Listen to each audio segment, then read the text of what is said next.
ဘုရားခင်ကချစ်ချင်းမေတ္တာဘုရားသူရဲ့သားသမီးတွေအတွက်ကောင်းဆုံးပေးခြင်းတဲ့ဘုရား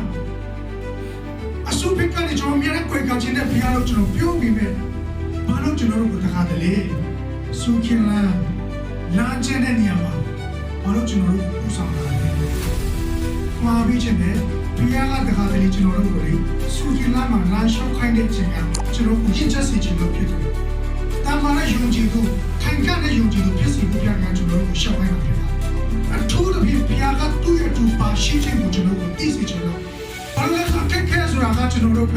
လူအနေနဲ့မလုံနိုင်တဲ့အရာတွေလူအနေနဲ့မချမ်းစီနိုင်တဲ့အရာတွေလူအနေနဲ့အရာလေးတယ်လို့ခံစားတဲ့အရာမှတကယ်ကျွန်တော်တို့ပဲခက်ခဲတဲ့အရာဆုခင်လာဖြစ်ပါတယ်။အဲ့ဒီအရာကိုမဖျားရသူ့သူပါရှိခြင်းကိုခံစားခြင်းလို့ကျွန်တော်တို့အဲ့ဒီအရာကိုကြုံတွေ့ခိုင်းတာဖြစ်ပါတယ်။ဖြတ်တန်းခိုင်းတာဖြစ်ပါတယ်။ဘာလို့လဲလူအနေနဲ့မတတ်နိုင်တော့တဲ့အခါမှာ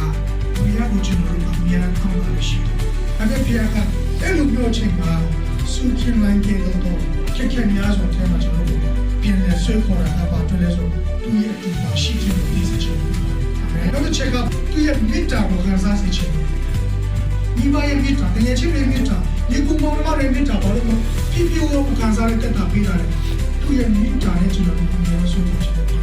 ။ဘုရားခင်ရဲ့မေတ္တာကထာဝရအတွက်ဖြစ်တယ်။ကျွန်တော်လေးချနေတဲ့အချိန်မှာလူတွေကအတင်းပြောနေတဲ့အချိန်မှာလူတွေကတိုက်ခတ်နေတဲ့အချိန်မှာကျွန်တော်တို့ကိုမေတ္တာနဲ့အများအားဆွဲခေါ်ပြီးတဲ့ဘုရားခင်ဖြစ်ပါတယ်။အာမင်။